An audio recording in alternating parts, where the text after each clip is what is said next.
di hari terbaik, di bulan terbaik, oleh malaikat terbaik, kepada rasul terbaik. Malamnya saking pentingnya, suasana di malam itu dinaikkan semua jenis kebaikan, sehingga amal soleh pun naik lebih dari 1000 bulan pahalanya. Itu nanti ada di Quran surah ke-97. Inna anzalnahu fi lailatul qadr. Tuh, kenapa pakai lailah tidak pakai lail? Kalau lail itu hanya menunjuk waktu, di waktu malam. Anda mau tahajud, ambil sebagian waktu malam. Quran surah 17 ayat 79. Wa minal laili fatahajjad bi. Dari sebagian malam, waktu yang cukup panjang itu, ambil sebagian untuk menunaikan tahajud. Jadi lail, layali, lela, lili, ya, lala itu malam. Ibu lili, ibu malam-malam. Kalau pakai ta, lailah, berarti ada yang istimewa di malam itu. Karena itu begitu detil diksi Al-Quran itu, ayatnya ketika menampilkan inna anzalnahu fi lailatul qadr. Berarti ada yang istimewa di malam itu. Ya, saking istimewanya, malamnya berubah suasananya, berubah nilai pahalanya. Wa ma adraka ma lailatul qadr. Lailatul qadri khairum min alfi syahr. Bukan 1000 bulan ya, lebih dari 1000 bulan. Nanti bergantung kadar keikhlasan. Kalau yang berhitung 1000 bulan, ya dikasihnya 1000 bulan. Ya, kalau tidak pernah berhitung, Allah berikan pahala tanpa hitungan. Harinya ketika turun itu Jumu'ah, menjadi sayyidul ayyam. Bulannya Ramadan, syahrul Ramadan alladzi unzila fihil Quran. Malaikatnya ketika menerima Al-Quran langsung berubah jadi sayyidul malaikah. Ya, Jibril, Ruhul Amin. Nabi ketika menerima itu menjadi sayyidul anbiya'i wal mursalin. Tidak ada yang menerima Al-Quran dalam suasana apapun kecuali berubah jadi istimewa. Rasulnya jadi istimewa, malamnya istimewa. Tadi Al-Qadar, malamnya diberkahi. Nanti surahnya Ad-Dukhan, surah ke-44 itu ya. Ya, inna anzalnahu fi lailatin mubarakah. Anda bayangkan. Kemudian turun di Mekah. Nah, ini yang mau saya tunjukkan keistimewaannya.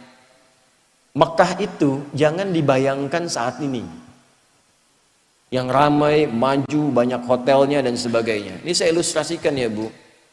Pak, ini kanan, ini di kiri ini. Ini tisu biarkan saja. Ini lembah. Ya, ini lembahnya nih.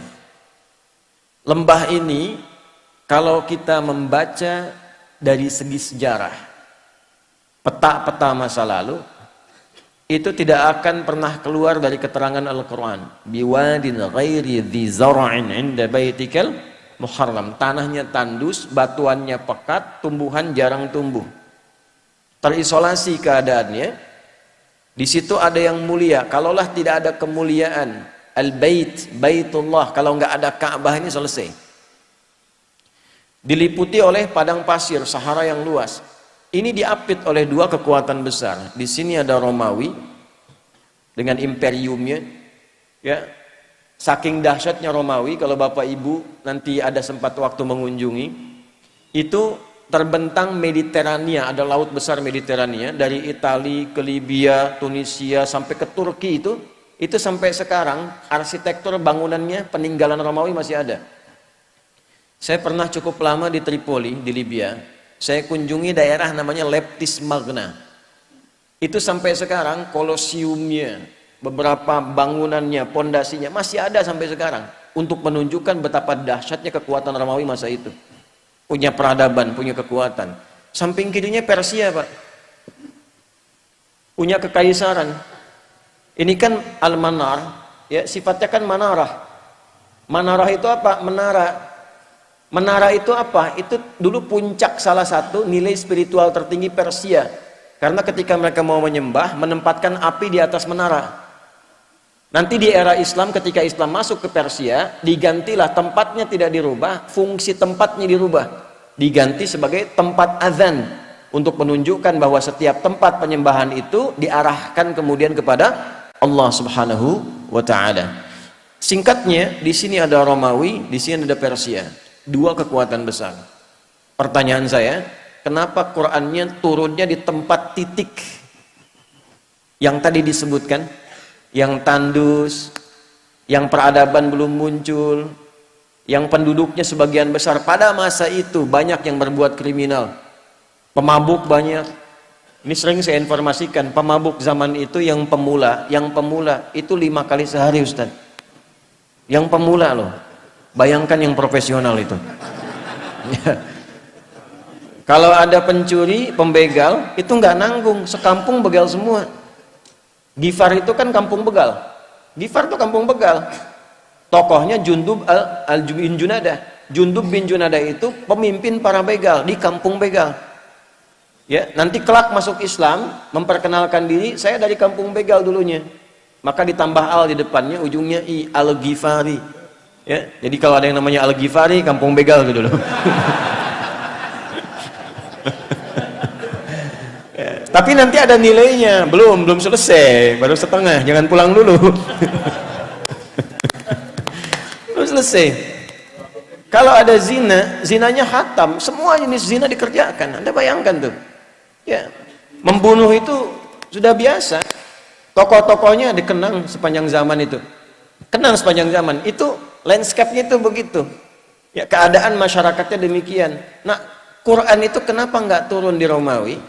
Kenapa tidak turun di Persia? Kok turunnya di tempat itu yang terlihatnya tidak ideal? Maka Allah ingin menunjukkan keistimewaan Al-Quran dan keagungannya, yang bisa merubah tempat yang paling nadir dengan maksiat menjadi khairu ummah. Orangnya berubah jadi orang terbaik di zamannya, tempatnya berubah jadi paling makmur yang melintasi zaman. Dan untuk menutup klaim di kemudian hari, pantas Islam pernah maju turunnya di Romawi. Untuk menghilangkan klaim di kesempatan yang lain, pantas Islam itu hebat turunnya di Persia. Tapi ketika diturunkan di tempat yang paling rendah, belum ada peradaban, belum ada kemajuan, maka Allah ingin membungkam siapapun yang menyangkal keistimewaan Al-Quran. Dibuktikan di setiap zaman Quran diturunkan di titik yang paling rendah di muka bumi, masyarakatnya paling kontroversial, maksiatnya paling banyak, bisa dirubah oleh Quran dengan satu kilatan yang luar biasa menjadi manusia terbaik yang dikenang sepanjang zaman. Dan itu dulu orang berubah itu dengan ayat-ayat pendek, Pak, Bu. Ibu kenal Bilal bin Rabah? Ayo, kenal di mana tuh? Atau ya. Bilal itu kan hafalnya baru Al-Ikhlas coba. Tapi kekuatan Al-Ikhlas itu bisa menajamkan hatinya, pikirannya, dan memberi kekuatan pada fisiknya. Diseret oleh tuannya ke tanah lapang yang luas, dalam suasana panas yang tidak biasa. Saya ilustrasikan ya, panas di kita ini masih ada uapnya. Jadi kalau panas kita keluar keringat. Di Timur Tengah itu uapnya tipis, kalau betul-betul panas bisa hilang uap. Kalau hilang uap bukan keringat, itu langsung berubah jadi hitam. Karena uapnya tipis. Jadi kalau Anda simpan kerupuk, kalau di sini mengkerut, di sana terbakar. Ya. Dipanaskan batu, disimpan di dadanya, dalam suasana panas dicambuk, dikatakan irtad. Jawabannya apa? Ahad. Irtad, ahad. Irtad, ahad. Ya, kamu murtad, ahad. Enggak, Tuhan saya esa, qul huwallahu ahad. Itu kalimat satu kata di surat Al-Ikhlas menajamkan hatinya, menguatkan pikirannya, memberikan semangat luar biasa pada fisiknya. Dan datang anugerah Allah. Umar itu cuma 2 huruf berubahnya. Siapa Umar sebelum masuk Islam tuh? Anda paham semua, baca sirahnya, baca sejarahnya. Jangan dilihat Umar sekedar setelah masuk Islamnya, lihat perubahannya. Bagaimana Al-Quran merubah pribadi seseorang menjadi istimewa. Itu kedahsyatan Al-Quran. Umar kan dulu luar biasa sebelum masuk Islam, bahkan berkeinginan membunuh Nabi kan. Di perjalanan yang sangat luar biasa, sebelumnya Nabi doakan di antara 2 Umar kan, memohon pada Allah kebaikan. Di perjalanan hanya mendapatkan informasi saudarinya masuk Islam. Saat sampai ke tempatnya hanya terdengar 2 kalimat dulu tuh, Toha. Anda bayangkan, Toha itu menajamkan sanubarinya, merasakan frekuensi getaran yang tinggi, itu memperlemah semangat buruknya, tiba-tiba tergetar dan berubah jadi baik. Cuman dengan Toha jadi mulia. Anda sudah Al-Kahfi, sudah Yasin, sudah Baqarahan tuh. Belum bisa berubah juga. Nah ini faktornya apa? Kenapa orang dulu mendapatkan cahaya Quran begitu dalam dan merubah tampilan jadi istimewa dan langsung turun kesaksian Allah? Yang mahal tuh ini. Nanti pindah ke Quran surah ketiga Ali Imran ayat 110. Persaksiannya langsung menggunakan bentuk fi'il madhi untuk memberikan inspirasi mudhari.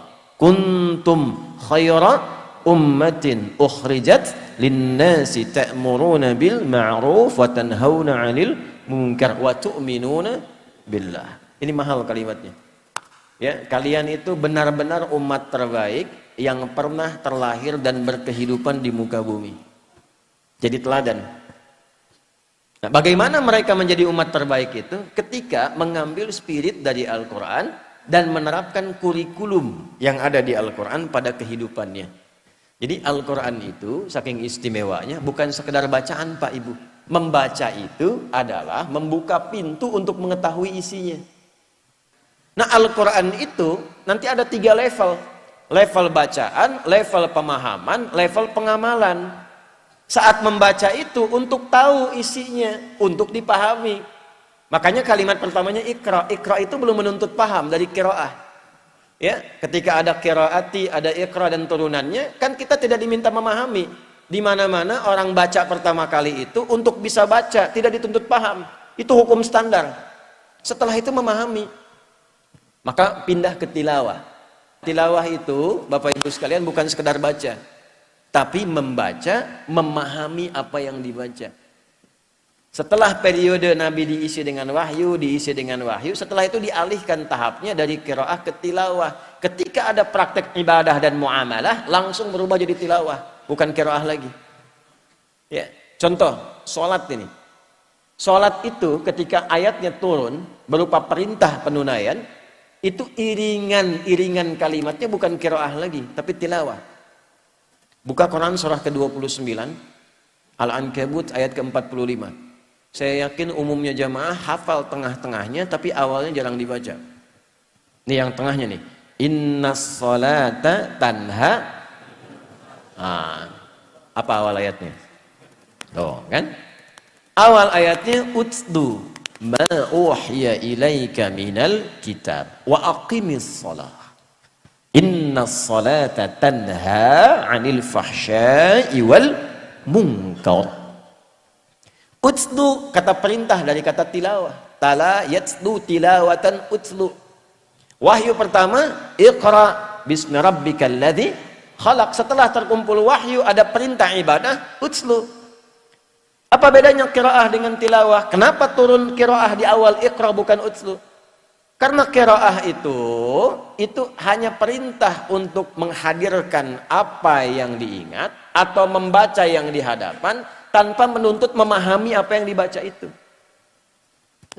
Kenapa wahyu pertama itu Iqra bukan utslu? Karena Nabi Muhammad itu jangankan paham, baca aja nggak bisa. Gitu. Salah kalau tilawah di awal utslu, itu menunjukkan ada bacaan. Makanya Nabi mengatakan Iqra ma'ana biqari. Saya nggak bisa baca, saya nggak punya hafalan, saya nggak pernah sekolah, saya nggak punya guru. Kenapa dibuat Nabi itu oleh Allah ditetapkan ummi? Untuk menunjukkan Qur'annya orisinil bersumber dari Allah. Litakidi ummiyati Muhammad sallallahu alaihi wasallam, untuk menguatkan Nabi itu seorang ummi, untuk menunjukkan pada semesta bahwa Al-Quran itu orisinil firman Allah, tidak ada campur tangan Nabi Muhammad di dalamnya. Pernah nggak ngaji ayat Quran yang membimbing bisnis itu apa? Hadis-hadisnya apa? Keluarkan Kitabul Buyu'. Bimbingan dari Al-Quran dan hadis mengantarkan pada bisnis yang sukses dan membahagiakan. Tidak pernah ada sahabat, tidak pernah ada tabi'in, dan orang-orang sukses yang kita kenang sebagai orang kaya luar biasa yang mengamalkan petunjuk itu dalam pekerjaannya, kecuali dagang dan bisnisnya tidak pernah kembali modal. Selalu kembali untung. Tidak pernah kembali modal, selalu untung. Ya, saya mengatakan ini karena saya meriset, Pak. Saya riset, Abdurrahman bin Auf itu pernah saya riset.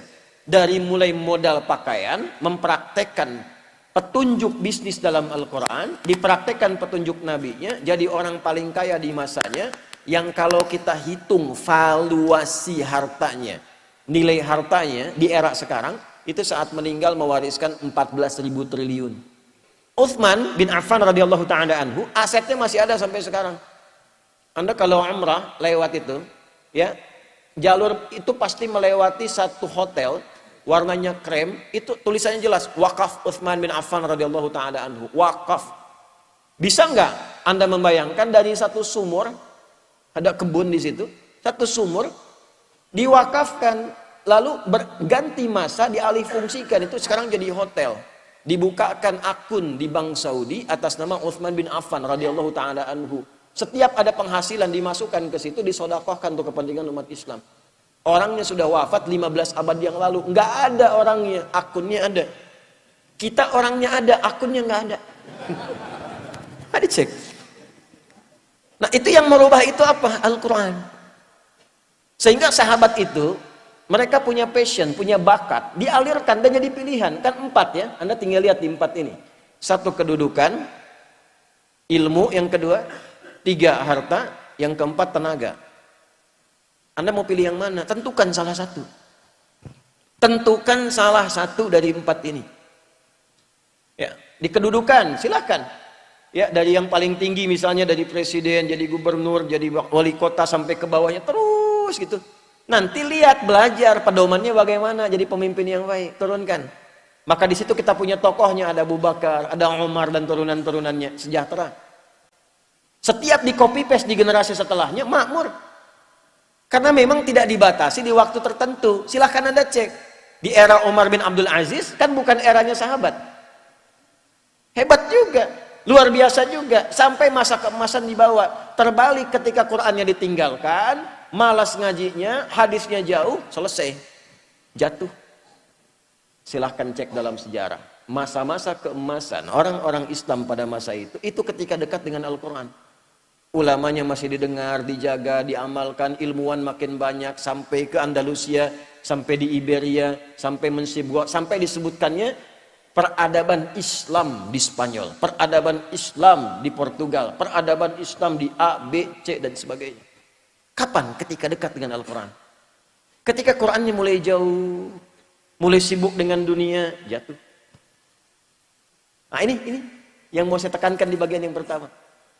Ilmu silahkan, kita punya tokohnya. Ada Ali bin Abi Thalib, ada sahabat Abu Hurairah radhiyallahu taala anhum jami'an. Ya. Kemudian di babnya apa lagi? Harta, ada Utsman bin Affan, Abdurrahman bin Auf, ada Talhah dan sebagainya. Bab tenaga siapa? Ada Bilal bin Rabah. Apa Bilal pernah dikenal sebagai crazy rich di zaman Nabi? Tidak. Bagawan pengetahuan? Tidak. Punya kedudukan? Tidak. Apa pekerjaannya? Adzan. Tapi pernah nggak Anda mendengar begini? Bilal cemburu pada hartanya Utsman. Pernah? Tidak. Bilal cemburu pada ilmunya Ali. Pernah? Tidak. Kenapa? Karena mereka sudah memutuskan pilihan. Saya memilih yang ini sebagai bekal pulang kepada Allah. Jadi nggak ada cemburu pada yang lain karena punya jalan hidup. Saya memilih adzan. Kenapa? Karena saat adzan Allahu Akbar, Allahu Akbar. Begitu selesai Nabi komen, aku mendengar suara tapak kaki Bilal itu di taman surga. Dan dari teriakannya itu dipanjangkan lehernya, kata kiasan. Maksudnya diberikan keutamaan dari suara adzannya. Bilal begitu dengar, adzan aja saya udah ke surga. Ngapain saya capek kayak Utsman itu kan? Makanya beliau pilih itu. Jadi kebanggaan. Anda bayangkan, setelah Nabi meninggal, itu dikejar-kejar, dicari Pak Bilal ada di mana. Sembunyi mempertahankan passionnya. Sembunyi, ditawari ketua Mahkamah Agung. Tuh. Anda bayangkan, itu kan penawarannya tinggi, itu hakim agung tertinggi, ditawarin, ngumpet di pedalaman. Akhirnya karena nggak bisa, bagaimana dirayunya? Adzan aja deh. Baru mau datang. Jadi tapi begitu sampai asyhadu anna Muhammadar Rasulullah, pingsan. Karena membayangkan kenangan bersama Nabi, membayangkan keutamaan. Akhirnya balik lagi. Jadi kebanggaan. Rizki kan sudah teratur. Asal Anda bergerak, Allah kirimkan. Profesi itu kan cuma perbedaan dalam mencarinya saja. Yang dosen, yang arsitek, yang dokter, itu cuma perbedaan dalam mencarinya. Kuota rizkinya teratur. Walladzi qaddara fahada. Telah ditetapkan, diberi petunjuk, tinggal ikhtiar, rizki dapat. Jadi biasa-biasa saja. Orang dulu tuh biasa-biasa saja, menganggap Abdurrahman bin Auf biasa-biasa saja. Kata Nabi, ya, ini kalimat yang sangat viral ini. Kalimat sangat viral. Beliau itu tidak khawatir dengan orang Islam yang kaya, karena kaya itu biasa saja. Yang khawatir itu yang tak mampu memanage kekayaannya. Jadi biasa-biasa saja, tidak usah berlebihan. Sama saja dengan yang ngambil tenaga, dengan yang ngambil ilmu, dengan yang ngambil kedudukan. Yang membedakan cara memanage, cara mengolahnya. Kalau kita punya fikihnya jadi kebanggaan. Oh, Bapak cuma adzan? Iya. Saya punya sanad ke Bilal bin Rabah. Bacakan hadisnya. Dan itu kan jadi kebanggaan tersendiri. Fikihnya ada, jalannya ada. Nah, ini yang ingin saya tekankan dari nilai-nilai Al-Quran.